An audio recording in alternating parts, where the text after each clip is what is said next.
যদি সকল রাজনৈতিক দল যদি আমাদেরকে সহযোগিতা করে, যদি তারা আমাদের মতের সাথে, আমাদের স্পিরিটের সাথে, আমাদের চাওয়ার সাথে, স্পেশালি তরুণরা যা চাচ্ছে তার সাথে একমত হতে পারে, তাহলে এটা খুব সহজে সম্ভব হবে। তবে যদি তারা একমত নাও হয়, তারপরও তরুণদের স্পিরিট এখন এমন জায়গায় তারা এটা সফল করার জন্যে বদ্ধপরিকর, যেভাবে হোক করবে। দেখেন হচ্ছে আজকে এই পরিস্থিতিতে এসে আমাদেরকে এখানে কেন কথা বলতে হচ্ছে। আমরা তো পড়ার টেবিলে থাকতাম, আমরা যে কোনো একটা ফ্যাসিস্ট সরকার হয়ে উঠলে ফ্যাসিস্টকে পতন ঘটিয়ে আমরা যে কোনো একটা রাজনৈতিক দলের হাতে ক্ষমতা ছেড়ে নির্বাচনের মাধ্যমে ক্ষমতা দিয়ে আমরা পড়ার টেবিলে ফিরে যাওয়ার কথাই ছিল। আজকে সংস্কারের জন্য আমাদেরকে এখানে এসে কথা বলতে হচ্ছে। এর কারণ কি রাজনৈতিক দলগুলো বুঝতে পারছে? তারা কি আমাদের মনস্তাত্ত্বিক বিষয়গুলো রিড করতে পারতেছে? এটা হচ্ছে সবচেয়ে বড় বিষয়। কি মনে হয় আপনার কাছে, তারা কি পারছে? আমার কাছে মনে হয় চেষ্টা করছে, তবে এখনো পুরোপুরি পারছে না। বাংলাদেশে আসলে হচ্ছে রাজনৈতিক পট পরিবর্তন কয়েকবারই হয়েছে। ৭৫-এ একটা নৃশংস হত্যাকাণ্ডের মধ্য দিয়ে রাজনৈতিক পট পরিবর্তন হয়েছে। এরপর হচ্ছে মেজর জিয়ার হত্যাকাণ্ডের মাধ্যমে পট পরিবর্তন হয়েছে। ৯০-এর গণ অভ্যুত্থানের মাধ্যমে পট পরিবর্তন হয়েছে। ২০০৬ সালে ৭ সালে সেনা অভ্যুত্থানের মধ্য দিয়ে পট পরিবর্তন হয়েছে। সর্বশেষ পট পরিবর্তন ২০২৪-এর গণবিপ্লবের মধ্য দিয়ে।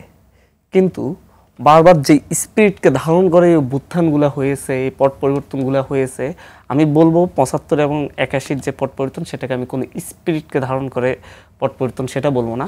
কিন্তু ৯০ পরবর্তী যে কয়েকটা পট পরিবর্তন হয়েছে, সেগুলোর যে স্পিরিটকে ধারণ করে পট পরিবর্তন হয়েছে এবং যাদের নেতৃত্বে হয়েছে, তারা সেই স্পিরিটকে পরবর্তীতে ক্ষমতায় গিয়ে আর ধারণ করতে ব্যর্থ হয়েছে। আপনার কাছে কি মনে হয় যে অর্থাৎ তরুণদের যে চাওয়া, যে পরিবর্তনগুলো, যার কারণে আমি ওই জায়গায় আসতেছি, যার কারণে এই যে আমাদের তরুণরা, আমরা তরুণরা মূলত হচ্ছে সেই রাজনৈতিক দলগুলোর উপর।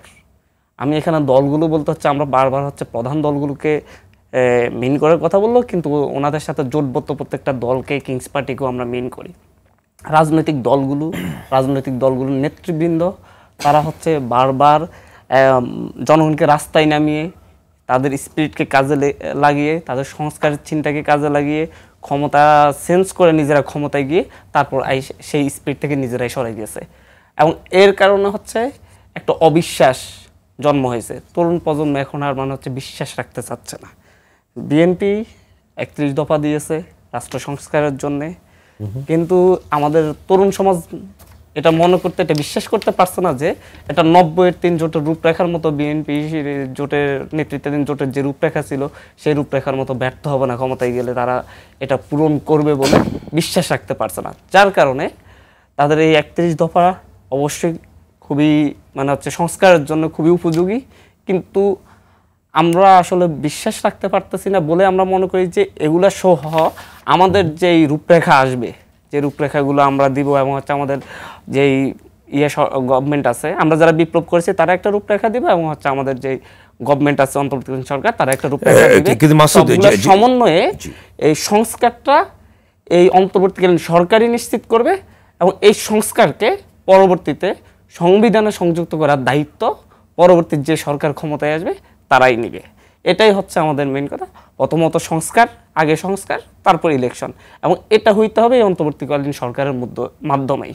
এর বাইরে কোনো রাজনৈতিক দল দেখেন এখনো তারা, আপনি যে প্রশ্নটা আমাকে করেছেন যে তারা আসলে হচ্ছে তরুণদের স্পিরিটকে লালন করতে পারছে কিনা, উঁচু পর্যায় থেকে, হাইকমান্ড থেকে তাদের মোটামুটি চেষ্টা করা হচ্ছে তরুণদের সাথে তাল মিলিয়ে চলার জন্য, কিন্তু দেখা যাচ্ছে হচ্ছে বিভিন্ন জায়গায় দেখা যাচ্ছে পর্যায়ে আপনার তৃণমূল পর্যায়ে এক ধরনের নিয়ন্ত্রণহীন অবস্থা তৈরি হয়েছে।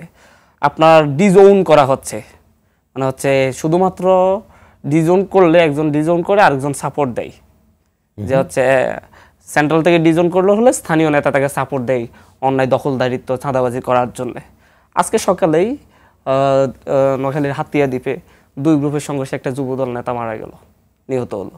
তা আমরা এমন বাংলাদেশের জন্য তো আমরা শেখ হাসিনার বিরুদ্ধে লড়াই করিনি। আওয়ামী লীগ যেরকম নিজেরা দ্বন্দ্বে জড়াতো, দখলদারিত্ব নিয়ে, চাঁদাবাজি নিয়ে, এগুলো নিয়ে, এখন কেন এটা হবে?